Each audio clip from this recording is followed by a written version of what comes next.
નમસ્કાર. અચ્છા, ક્યારેય એવું વિચાર્યું છે કે આપણી આખી દુનિયા પૈસાની લેવડ-દેવડથી લઈને ઠંડી કેટલી પડશે એની આગાહી સુધી બધું જ સંખ્યાઓ પર કેવી રીતે ચાલે છે? આજે આપણે એ જ 3 મૂળભૂત પણ જાદુઈ સંખ્યાઓની દુનિયામાં જઈશું, જે આ બધું જ શક્ય બનાવે છે: ધન, ઋણ અને શૂન્ય. ચાલો સાથે મળીને જોઈએ કે આ સાવ સાદી દેખાતી સંખ્યાઓમાં ખરેખર કેટલી બધી તાકાત છુપાયેલી છે. ચાલો એક સવાલથી જ શરૂઆત કરીએ.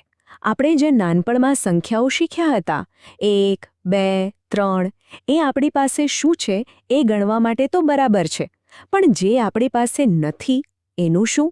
જેમ કે દેવું અથવા થીજાવી દેતી ઠંડીને આપણે કેવી રીતે ગણીશું? અહીં આવીને આપણી સામાન્ય ગણતરી જાણે અધૂરી રહી જાય છે.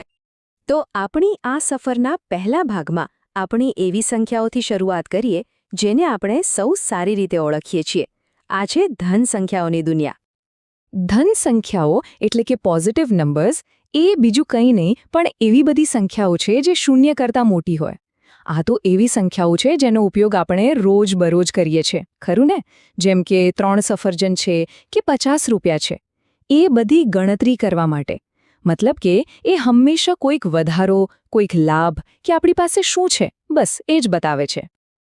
આપણે ફાયદા તો ગણી શકીએ છીએ, પણ નુકસાનનું શું?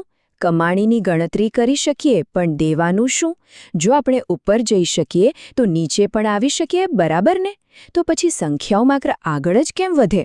બસ આ જ સવાલ આપણને સંખ્યાઓની એક બિલકુલ નવી, વિરુદ્ધ દિશાની દુનિયા તરફ દોરી જાય છે. અને અહીં જ આપણને આપણા પહેલા સવાલનો જવાબ મળે છે. ચાલો સંખ્યાઓની એ વિરુદ્ધ બાજુની દુનિયામાં જઈએ, એટલે કે ઋણ સંખ્યાઓ, જેને આપણે નેગેટિવ નંબર્સ કહીએ છીએ. હવે જરા આ જુઓ, આ કેટલું રસપ્રદ છે. આપણી આખી દુનિયા જાણે કે વિરોધાભાસથી જ બનેલી છે. નફાની સામે નુકસાન છે, ઊંચાઈની સામે ઊંડાઈ છે, અને આગળ વધવાની સામે પાછળ હટવું પણ છે. ગણિતને આ વાસ્તવિકતા બતાવવા માટે કોઈક સાધનની જરૂર તો પડે જ ને, અને એ જ સાધન એટલે ઋણ સંખ્યાઓ. તો આ ઋણ સંખ્યાઓ છે શું? સાવ સાદા શબ્દોમાં કહીએ તો એ એવી સંખ્યાઓ છે જે શૂન્ય કરતાં પણ નાની હોય છે. જાણે કે દરેક ધન સંખ્યાની સામે એની એક વિરોધી ઋણ સંખ્યા ઊભી હોય, બિલકુલ અરીસામાં દેખાતા પ્રતિબિંબ જેવી. અને આ વિરોધને, આ પ્રતિબિંબને બતાવવા માટે આપણે એક સાવ સરળ પણ ખૂબ જ શક્તિશાળી નિશાની વાપરીએ છીએ. આ ઓછાની નિશાની.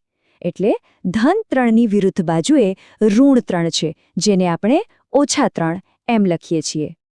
સારું, તો આપણે ધન અને ઋણ વિશે તો વાત કરી, પણ આ બે અલગ અલગ દુનિયાને જોડે છે કોણ? હવે આપણે આ આખી વાતના ત્રીજા અને કદાચ સૌથી મહત્વના હિસ્સા પર આવીએ છીએ: શૂન્ય. અને હા, એ યાદ રાખવા જેવું છે કે શૂન્ય એટલે કંઈ નહીં એવું નથી. શૂન્ય તો એક શક્તિશાળી કેન્દ્ર છે. આ છે શૂન્ય. જુઓ, આ ખાલી એક આંકડો નથી, આ તો એક ક્રાંતિકારી વિચાર છે, એકદમ સંતુલનનું બિંદુ. અને હા, એ વાતનો ગર્વ લેવા જેવો છે કે શૂન્યની વ્યવસ્થિત શોધ અને એનો ઉપયોગ આપણા ભારતમાં જ થયો હતો. શૂન્યની ખાસિયત એ જ છે કે તે એકદમ યુનિક છે. એ ન તો ધન છે ન તો ઋણ, એ તો એક તટસ્થ જગ્યા છે, એક શરૂઆતનું બિંદુ જ્યાંથી બધી ગણતરીઓ શરૂ થાય છે. આપણા મહાન ગણિતશાસ્ત્રી બ્રહ્મગુપ્તે સદીઓ પહેલાં એના નિયમો બનાવ્યા, અને એણે ગણિતની દુનિયાને હંમેશ માટે બદલી નાખી. અને આ વાક્ય શૂન્યનું મહત્વ એકદમ સ્પષ્ટ કરી દે છે. એ ખાલી એક સંખ્યા નથી, પણ એક વિભાજન રેખા છે. એની એક તરફ સકારાત્મકતાનો, વધારાનો વિસ્તાર છે, તો બીજી તરફ નકારાત્મકતાનો, ઘટાડાનો. અને શૂન્ય આ બંનેને વ્યવસ્થિત રીતે અલગ પાડે છે. તો ચાલો હવે આ ત્રણેય ટુકડાઓને જોડી દઈએ અને જોઈએ કે આ બધા સાથે મળીને સંખ્યાઓનું કેવું સરસ, એકદમ સંપૂર્ણ ચિત્ર તૈયાર કરે છે. આ સમજવા માટે સૌથી સારો રસ્તો છે સંખ્યા રેખા. ચાલો સાથે મળીને એની કલ્પના કરીએ. વિચારો કે એક સીધી લીટી છે. બરાબર વચ્ચે છે શૂન્ય, આપણું શરૂઆતનું બિંદુ. હવે જ્યારે આપણે જમણી બાજુ જઈએ ત્યારે આપણને ધન સંખ્યાઓ મળે છે: 1, 2, 3 અને એમ આગળ ને આગળ. અને જેવું આપણે શૂન્યથી ડાબી બાજુ જઈએ એટલે તરત જ આપણને એના પ્રતિબિંબ જેવી ઋણ સંખ્યાઓ મળે છે: -1, -2 -3. તો આખા વિશ્લેષણનો મુખ્ય મુદ્દો એ છે કે આ ત્રણેય પ્રકારની સંખ્યાઓ એકબીજાથી સાવ અલગ છે પણ છતાં એકબીજા સાથે જોડાયેલી છે. ધન સંખ્યાઓ શૂન્યથી મોટી છે, ઋણ સંખ્યાઓ શૂન્યથી નાની છે અને શૂન્ય એ બરાબર વચ્ચે છે, ન ધન ન ઋણ. અચ્છા, આ બધું રોજિંદા જીવનમાં કેવું દેખાય? ચાલો એક બેંક ખાતાનું ઉદાહરણ લઈએ. માની લો કે ખાતામાં 50 રૂપિયા જમા કરાવ્યા, તો આ એક ધન સંખ્યા છે, +50.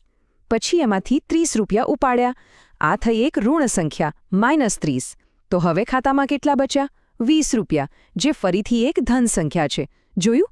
આ નાનકડી ગણતરી પણ ધન અને ઋણ સંખ્યાઓ વગર શક્ય જ નથી.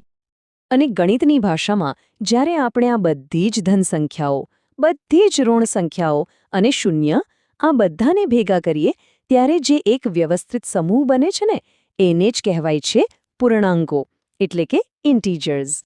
તો આમ આપણે ધન, ઋણ અને શૂન્યનો ઉપયોગ કરીને સંખ્યાઓનો એક આખો નકશો બનાવી દીધો. પણ શું આ નકશો ખરેખર પૂરો છે? જરા વિચારો, પેલી સંખ્યા રેખા પર 1 અને 2ની વચ્ચે શું છે? ત્યાં તો અસંખ્ય સંખ્યાઓ છુપાયેલી છે. આ સવાલ આપણને ગણિતના એક નવા અને વધુ ઊંડા રહસ્ય તરફ લઈ જાય છે.